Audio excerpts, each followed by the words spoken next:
పొద్దు పొద్దున్నే ఏదో విచిత్రమైన శబ్దం రావడంతో మిట్టూకి మెలకువ వచ్చింది. అరే, ఏంటి ఇలా జరుగుతోంది? బహుశా భూకంపం వచ్చిందా ఏంటి? తను గూడు నుండి బయటకొచ్చి చూస్తే రాము ఏనుగు చెట్టుని గుద్దుతూ ఉంది.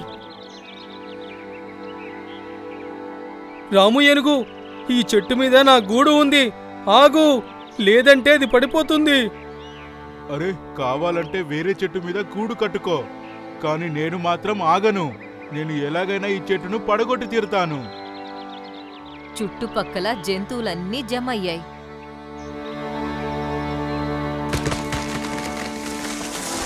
అప్పుడే చెట్టుతో పాటు మిట్టు గూడు కూడా కింద పడి చెల్లాచెదురైపోయింది.